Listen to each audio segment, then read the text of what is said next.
Welcome back, everybody, to the Scoring Notes podcast and website. I'm Philip Rothman, and I'm, of course, here at the 2025 NAMM show in Anaheim.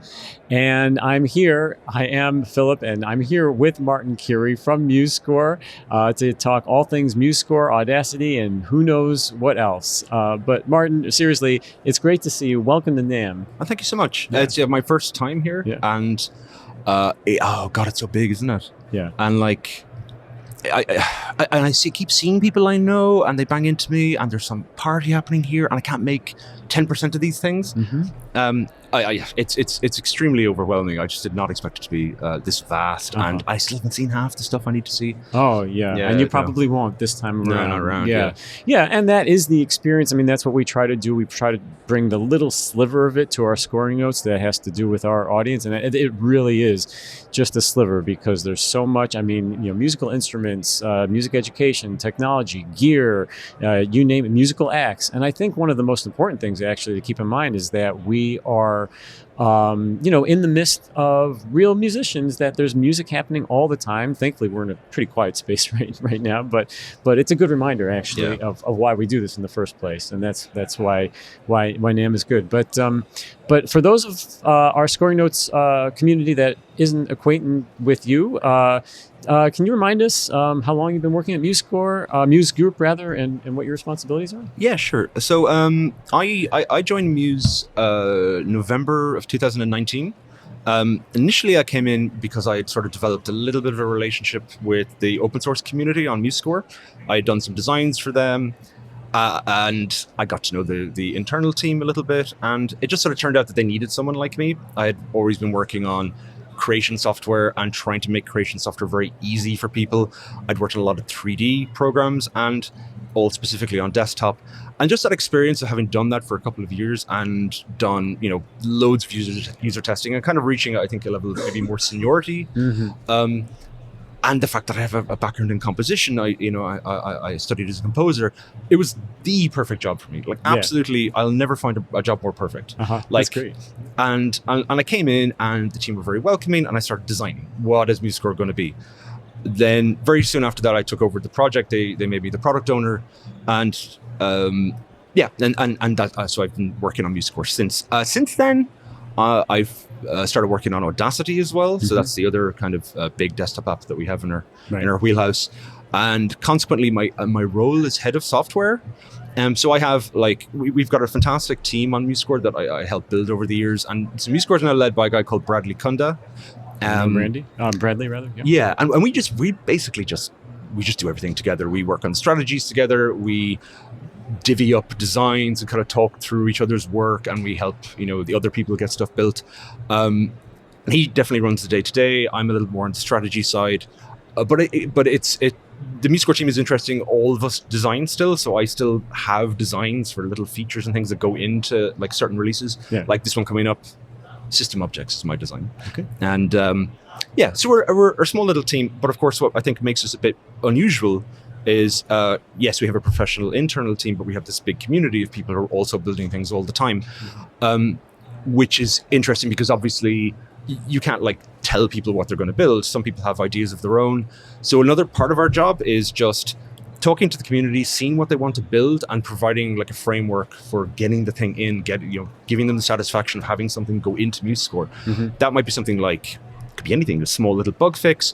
It could be something that requires a design, which we take care of. Sometimes it requires code mentoring. So that's the other kind of unusual aspect of our job, is just the community side. Right. And is that the same with Audacity? A similar process with Audacity as well? It's I'll just be brutally honest. Audacity, the team who ran Audacity they organized themselves via email. They were not being critical here. They were a much more insular team, and they kind of made decisions between 10 very skilled and very knowledgeable people. They definitely had contributions coming in, but they didn't have anything like what the MuseScore team had built. So when I came to the MuseScore project, I mean, there was 100 community members, all of them highly engaged, highly opinionated. And it took me a long time to get to know them. When I came to the Audacity project, there was 2 or 3 hardcore, really, really good guys, but just that community was never built up. Very different project. So it's not a criticism. It's just every project is run differently. Mm-hmm. So it really isn't like that with Audacity, and we've been spending a bit of time trying to get it to be that way. Yeah. Now, there's reasons why that's a bit tricky to do at present, and it's all just technical. Mm-hmm. But but they are very different projects in that respect. Okay, for sure. all right, that's interesting. I mean, we're going to talk mostly about MuseScore, but we are at NAMM, and it does seem like MuseScore and Audacity are two sides of the NAMM coin. Certainly, there's a lot of pro audio going on here, a lot of music notation, education, and yet you have the audio production side, the recording side, and so I guess the thing that I was curious about is that there are a lot of people that are using music notation that are using audio as well, Audacity, and is there any cross-pollination that's happening between Audacity rather, and MuseScore? Yeah. So this is interesting. So we're embarking on probably the biggest thing we're ever going to do for Audacity. The next version that's released, which is kind of step one of the big thing, will move over to something called the MuseScore framework. What that is, it's the same. It's roughly the same architecture that MuseScore uses. All of the same UI, the accessibility stuff, all the components and everything. And everything we build from this point onwards that isn't still like sort of legacy Audacity, like the audio engine is still going to be the existing port audio engine, will be co-sharing with MuseScore. So for example, Audacity 4 at the moment, which we're kind of halfway through building, we just built like wave painting, with time stretching and all the things you need to do to get waves to display properly. Monumental task, but now that it's built, MuseScore can make use of this because it's all within the same framework. The ultimate aim is to take the MuseScore audio engine, which still has work needed. Specifically, like it is not really real-time capable app. It's fine for notation, but we've got more ambitions that would require it to be a bit more powerful in terms of audio. So we want to build that up to be a really fantastic audio engine that can be used by Audacity as well. So sharing the same new audio engine is the big one. Okay. Now, when that happens, even before that happens, Audacity effects will be usable in MuseScore. We're already beginning to port things over. Think about things like, Staff Pads feature for audio staves. Yeah, I've seen that. That opens that up to us, in a big way. We want to build a piano roll in both Audacity and MuseScore. And one of the things I've been doing with our designers is we need to build a piano roll that will work in both, so we can literally reuse the same components. Now, the sky's the limit beyond that, but I don't really know. One of the interesting things is changes in Audacity for MuseScore users are normally like really good idea. MuseScore users want that, but MuseScore changes for Audacity users, there's not that big crossover. Like most Audacity users are not MuseScore users. Yeah, right. Now over time, of course, integrations will happen, but what we're trying to do at the moment is just the fact that we have two different teams. Many kind of similar things we're doing, a lot of crossover, like we're both building VST effects, we're both building, like real-time capable stuff, and we keep finding that we're building the same things. If we can shorten that dev cycle, if we can share the same amount of code, if we can literally reuse the same components, which is what the plan is, that just benefits both applications. And I think MuseScore benefits a lot, in particular, from taking stuff from Audacity. Yeah, I mean, that makes a lot of sense, certainly what you said. And it does seem to be the case, at least both anecdotally and probably from the data that you have, is that the MuseScore community, the MuseScore users are seeking more of that pro audio, and it's probably less common for someone using Audacity to say, oh, but I also need a full-fledged music notation editor in this program. But you've laid out the case extremely well, and a lot of that is already publicly shared on your roadmap, Bradley. But we'll talk about that as well. He shared certainly a lot of that as well. But thinking about NAMM real quickly here. Have you, in your travels, and I know it's your first time, have you had any conversations, or have you had any discussions with anyone with both of that, and informing the way you think about both of those programs? I think what tends to happen, not just here but also in open source conferences I go to, someone will come along to me and they'll say, we use MuseScore, like we use it for guitar tuition app, or we use it for something else. Interesting. And like, could you just please fix, music XML output for this type of hammer-on or this type of bend? If you could just fix it, you won't believe how much time it's going to save us. And that's happened a few times. So I took notes, and I was like, okay, just guys. in the last couple of days. Oh yeah. Yesterday, it was one team in particular. Another thing a lot of people really want is more more opening up of things like the audio engine. Sorry, the notation engine. So I had a lot of conversations about that. One of my major ambitions, I can talk about this a bit more if you're interested. Sure. Is to make the MuseScore notation engine once I think it's where it needs to be. Once I think it's like top level. You know, and the major things we still have, the major obstacles we need to overcome have been overcome. I'd like to make that kind of a standard that other people can just integrate, and I'd like to make it so that it's a new file format. So imagine you get a thing that looks like a PDF and works like a PDF, but if you want, you can also look at the live notation, and it could be a format that, you know, could change to Janpu or colored notation or any type of notation or guitar tab. The data integrity is still there, but it could still work like a PDF as well, where the original intention of the artist. So that's ultimately where I want to get to. So a lot of people are kind of asking for that without kind of realizing that that's what they want. They want to be able to take the MuseScore notation, put it in their app, and that's just not really easy to do without like dedicated support. And I kind of feel like that's one of the steps we need to take, is just sort of make it so people can kind of integrate with MuseScore more easily and take the notation that we've built and do other things with it, you know? So these are app developers, usually, yeah. Okay, and they want to say, because we can take music, we want to be able to, we have some, can you think of an example? Like tuition apps would be one. People want to like have an iPad, and for any kind of education, it could be guitar. A lot of them are guitar ones. Anything from, we've built a sort of a gamified thing, but we now want to integrate notation, but we know it's incredibly difficult. Is there a way we can use yours? That have the conversation all the time. And the answer, all of us think in our company, the answer should be yes. It's just super difficult to, and we also want it to be, we want it to be at the level that we think it should get to before we want to open it up, you know, because once you open it up, that slows you down massively. You know? That is the type of conversation that happens a lot here, though, and I think the realization is that you see the vast landscape of developers and manufacturers and so on. It's like, wait a second, you know, is there a way? I'm probably thinking of the person who wants your technology and saying, there's no way that me, ex-developer of software, can build a music notation rendering thing that works, but there's someone here that I can talk to about it, and what does that look like? And it may take a while to come to some way of working with it, but those are the types of conversations that you can really have here. I'll tell you about my favorite conversation in a second. I think what of course I've learned, and I know this because I could see our colleagues working on things, and these things take an enormous amount of time. But I do have to remind myself that back when I first started, I said we should have XYZ, and it seemed like pie in the sky at the time. And we've had it years now. So when these things happen, you just have to plan it right. It's these apps are so incredibly complicated, and there's so much stuff to do.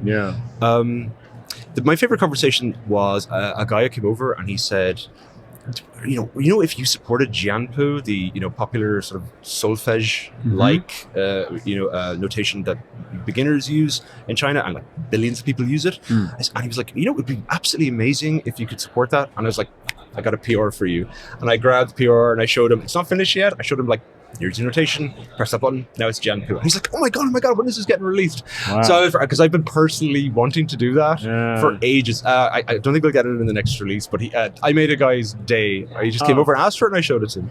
That's serendipitous for sure. That's great. Well, I mean, the virtue of being prepared and being able to know your tech in and out, like I know you do, and to be able to think both on a macro level and really at a very detailed level as well. Technically, okay, what is the vision, but also technically what is needed to make it possible is really important. So, I mean, that's the benefit of being here and having those conversations. I'm sure we could talk at length about a lot of different things, but for those of us in the Scoring Notes universe that want to know specifically about MuseScore, there have been a few significant updates to MuseScore over the past year, and we have seen some of those playback and notation features, perhaps some that you envisioned years ago that have now come to fruition. And we're starting to see deeper integration, like you said, with audio, with staff text and Muse sounds. Is there anything else that you'd like to call out, looking backwards, that you haven't mentioned already? I think maybe I'll just talk about the approach over the last 2 years. I kind of feel like we've kind of had our heads down since we got MuseScore 4 out. It's such a gigantic effort, but everyone knew it wasn't finished. Right. And and we had all kinds of issues to overcome when the thing was released. And we'll never have to do that again, because now we've made that leap. We've got the technology the way we want it to be, and now we can go from this point onwards. But so many things we wanted to do. So many, like, system objects didn't work right. I know that's a real dorky engraving thing, but you can't really call yourself a professional app if you don't do it right. Large time signatures, film scores, that's something I've been working on.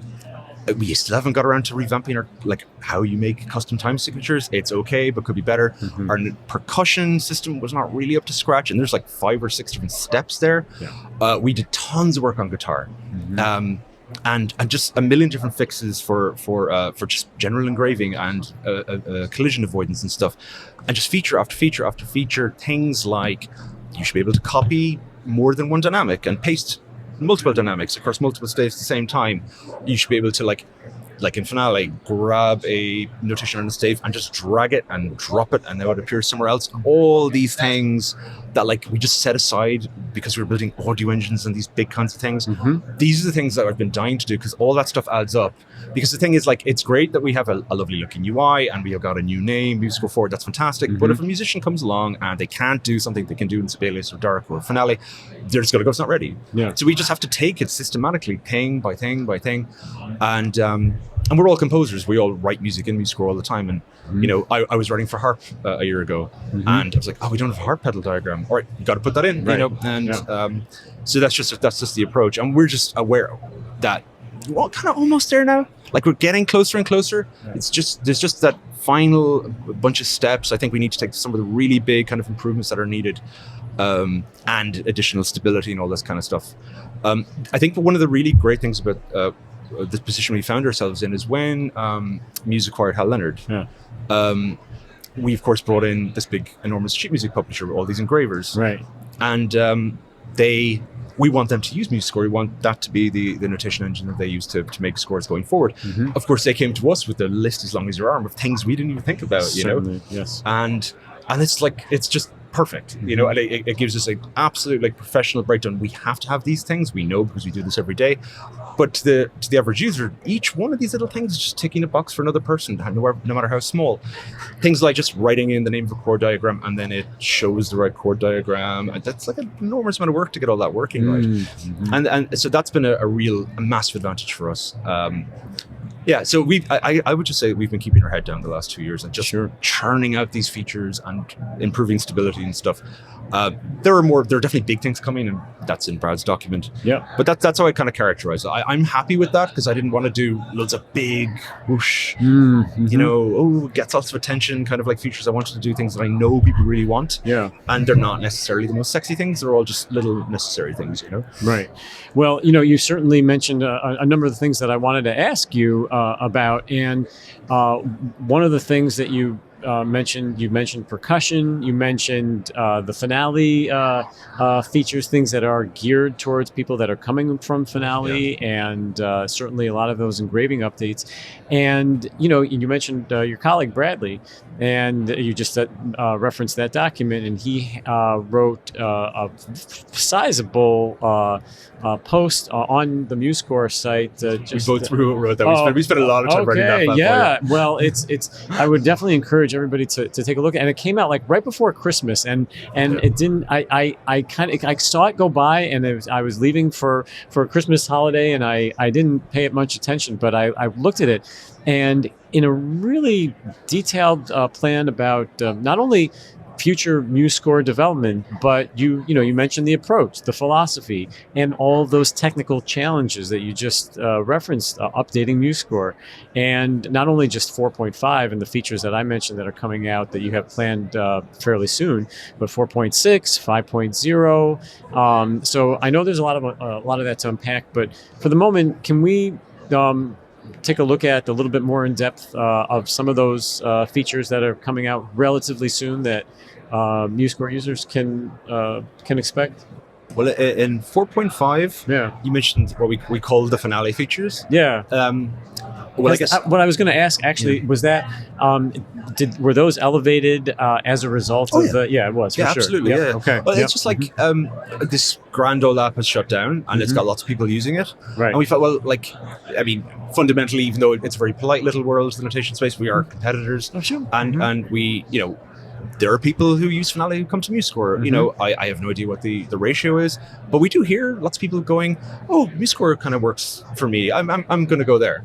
But like, we're hardly going to bring those people over if, you know, and let's face it, Finale is particularly different. I mean, if you're coming from Sibelius and MuseScore, there was, I think, a lot of MuseScore took a lot of the core ideas from Sibelius when it got started, and I think if you're going from Sibelius to Darko, I think it's also a bit easier, but Finale to any of the other apps is the hardest. I think it's so fundamentally different. I've spent a lot of time with Finale over the last couple of months, and but also it's just got lots of great little ideas. I mean, it's been around for 30 years. It's got infinite features and little optimizations. So we just took some of the things, some of the paradigms and the ways of thinking, you know, when do you write the pitch, when do you write the duration, the speedy versus simple and we just sort of thought, like, well, let's do our versions of that, not in a conceited way where we go, well, we're just going to completely change it and call it the same thing. No, just the same kind of idea, just slightly tweaked to accommodate the way MuseScore works, so that, like, it's not a total nightmare for them coming to this new app, that something is the way they expect it to be. The other one I just mentioned is just being able to grab notation and move it somewhere and copy it. It's such a great little idea, and we're like, we got to do that. But on top of that, then we added lots of little things. Like, we've done tons of work on just copying and pasting. MuseScore, just loads of work was needed to make it just more intuitive, things pasting in the right position. I think one of the biggest things that's kind of gone unnoticed, but it was one of the core sort of like bits of core work that we needed to do before any of these other features would work, was sorting out our anchor positioning for objects on the score. Yeah, sure. So you're talking about like a hairpin that can be anchored to a node or just random position in the bar as opposed to a specific node. It's like if you have 4 bars in the system and you have a hairpin going across a very specific bunch of beats, and then you decide, I want that system to be 3 beats now. In the past, MuseScore go, well, I don't know where this hairpin goes because it's just sitting there. It has no like reference point, or it's got a very weak reference point about where it should sit. We're like, well, no, it should know exactly where it's sitting, and it should.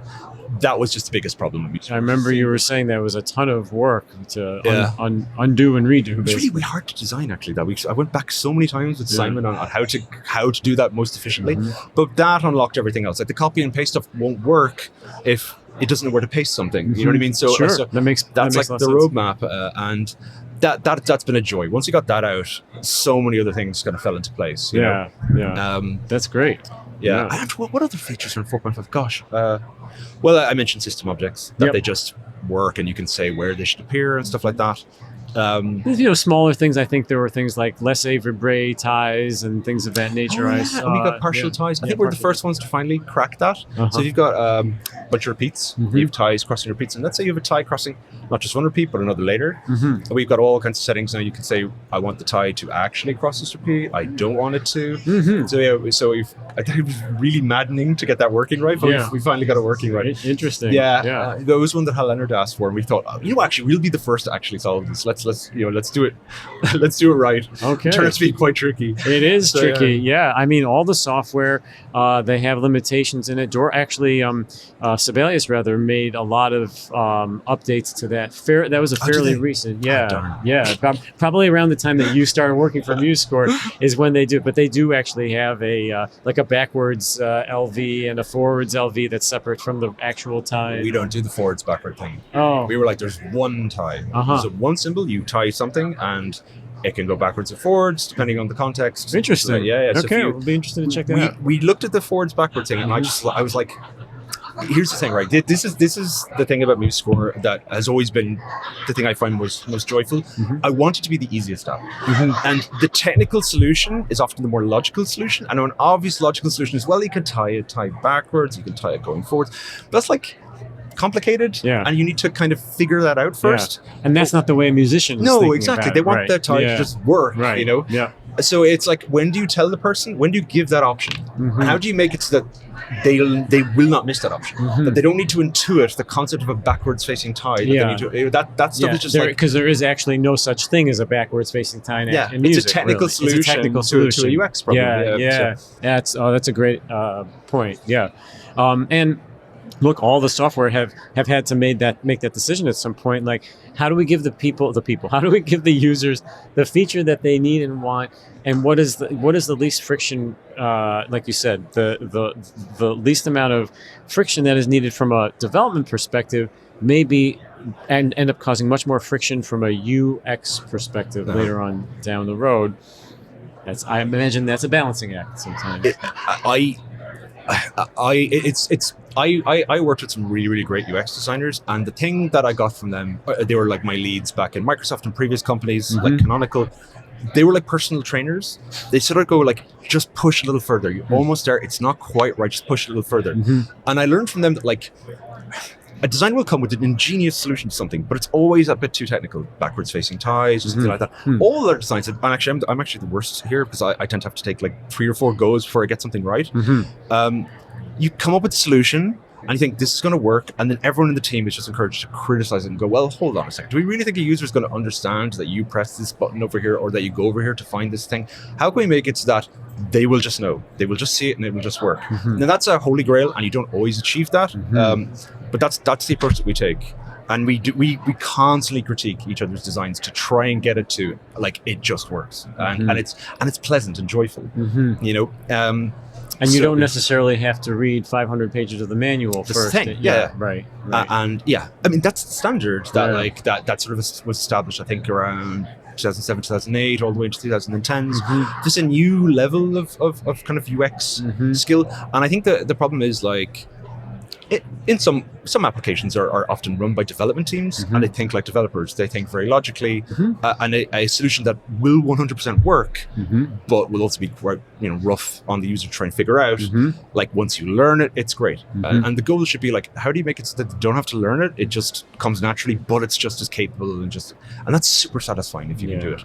And that just requires pushing, you know, I mean, look, we're here in LA, and I'll share a little anecdote that I probably have shared at some point on Scoring Notes in the past. But years ago, when I was at Tanglewood, and John Williams gave a lecture, and he was doing a workshop with some of the folks out there, and I attended, and I didn't ask any questions. I was just kind of listening.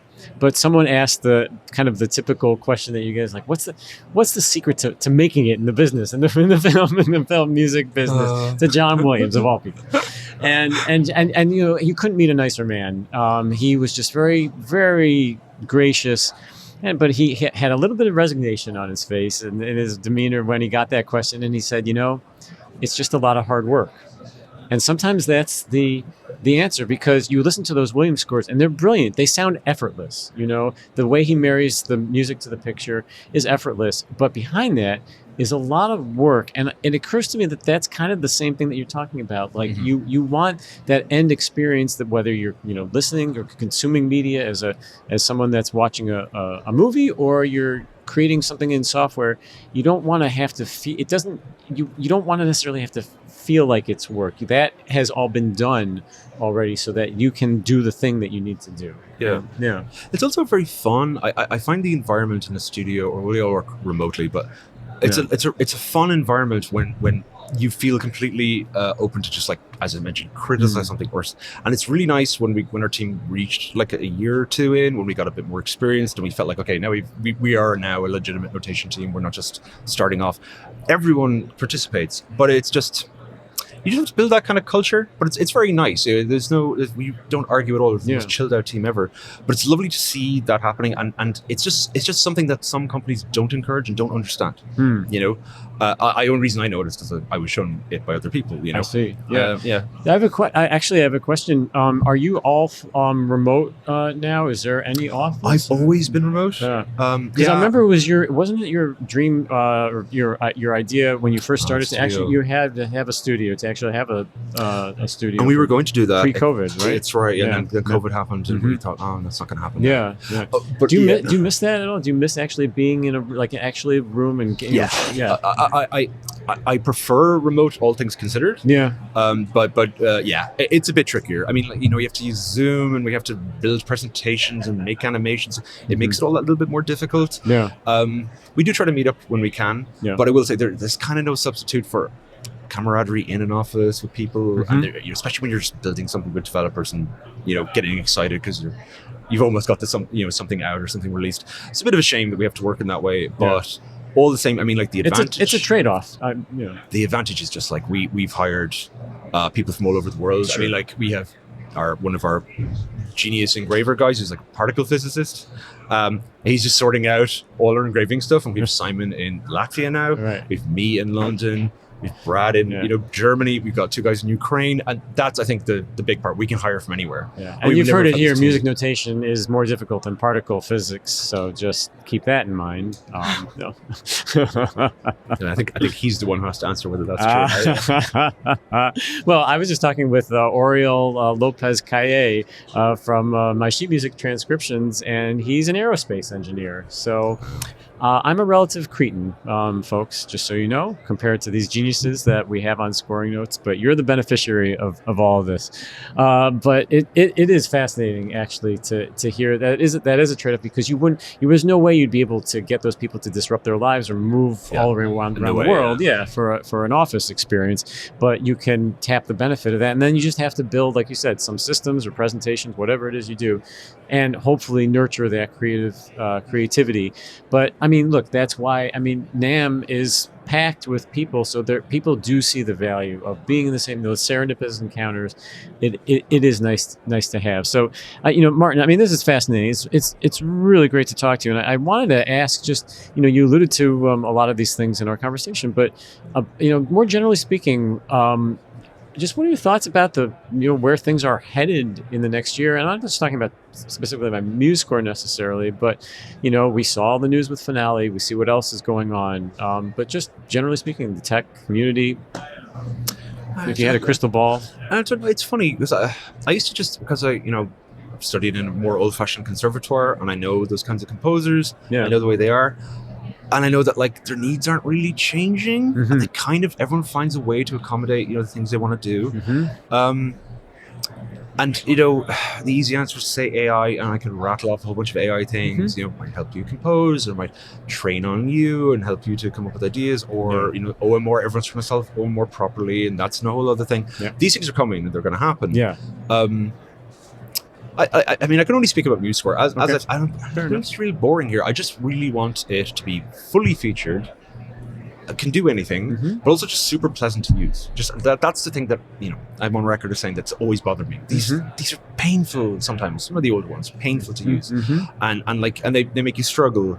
But that besides, I think there is still there's a lot of technical work to do. There's we should be integrating waveforms and samplers, and people should be able to do things in DAWs or other in apps like MuseScore that you can do in DAWs. I'm on record as saying my holy grail when I go, I've made it, is when I have a proper aleatoric solution, and I've already designed it. I know exactly how it's going to work. They have existed in DAWs for years. They're just looping mechanisms, right? They're just simple, and if you could just write a Boulez box or a Lutoslawski, repeats, and it just works, that for me is mwah, thank you. But of course, those things require all kinds of new fixes in notation. Sure. They need to cross bar lines in weird ways, etc., etc. Yeah, the tyranny of the bar line in music notation software. We're basically over it now. We're almost there.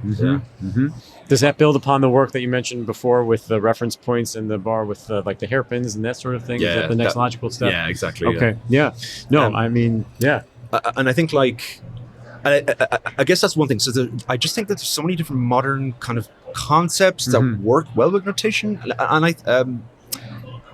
in particular, just that I mentioned aleatoricism because one of the things that's great about that is you can notate something real quick, press play, listen to how it's sounding, and then you can start notating over it. And I just think that kind of flexibility.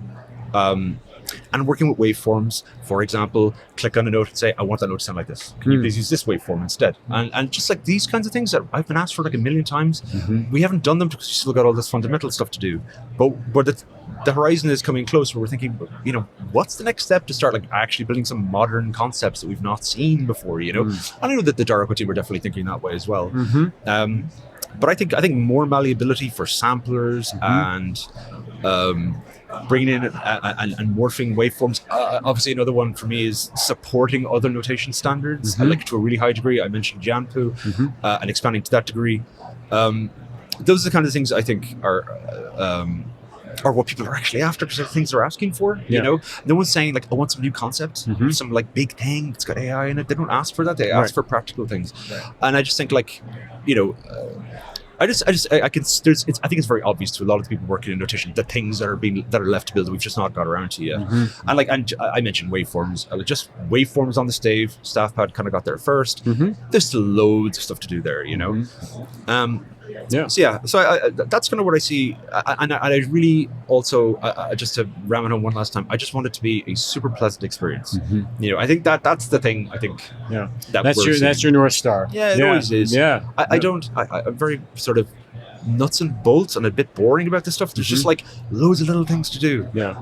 I mean, look, we nerd out here on scoring notes. We talk about this feature, that feature, whatever, and the way the technology, but the overall user community, they're not thinking about this. They just want to get in and start creating. Yeah. And that's the challenge for you to solve, and I think it's a good goal to have, and not be thinking necessarily for at a technical, you have to think about those technical solutions when you think about the approach that you're going to take, but ultimately have the 30,000 feet view. Yeah. You actually mentioned one thing that we talk about a lot. We talk about, like, imagine you're a composer of a certain style of music and you want to just use prompts of some kind, or you want to have some sort of dialogue with the machine where you can kind of give it some parameters and it just sort of does stuff for you. So that's the whole area that's interesting. Oh no, I mean the sky's the limit there. Certainly. I mean, this is the thing. Like, why do we have to know it's in this part and this ribbon, this that, and this menu, sub menu, and all? It's like, I want to create 32 bars of 4/4 with key signature of A major, and also I want to take the verse and make it the third verse and then insert a chorus. And that's the type of thing, I'm only scratching the surface here, but that's the sort of thing conceptually, like, a human understands that already. We know where the verse, we know the chorus, we know the bridges of the song structure, we know what, if we say 4/4, what it means, and we know what a key signature is, and of course you're talking across languages and all these things.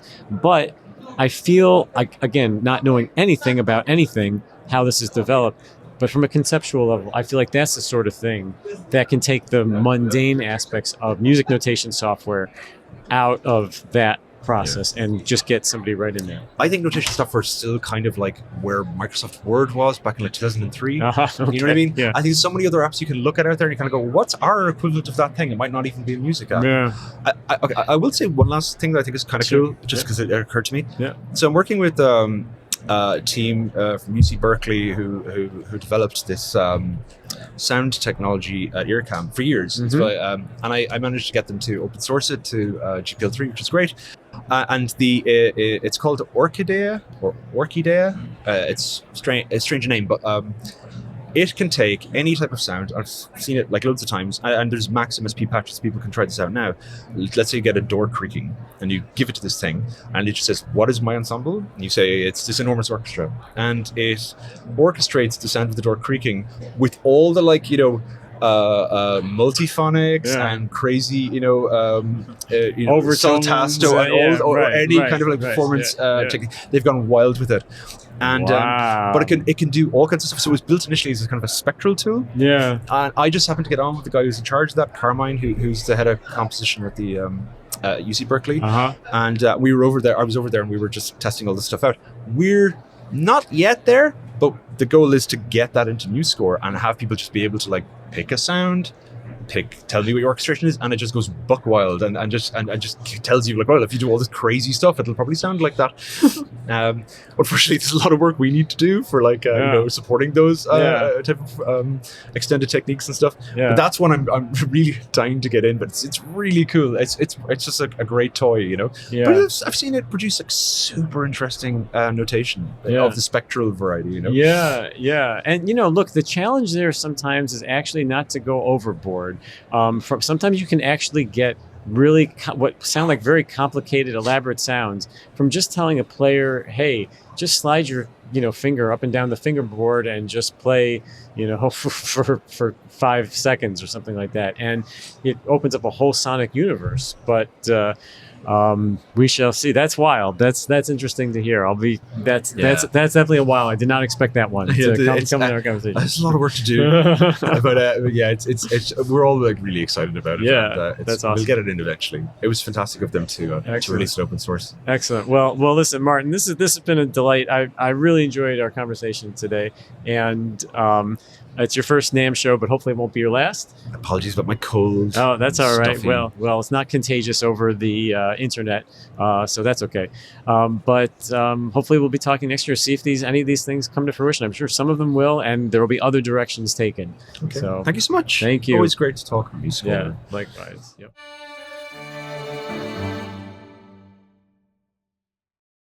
Bye-bye, everyone. This is Martin signing off from Scoring Notes. Scoring Notes is a podcast that teaches you about notation. We can be found at... I can't remember. Sorry. Scoringnotes.com works just fine. Okay. See ya.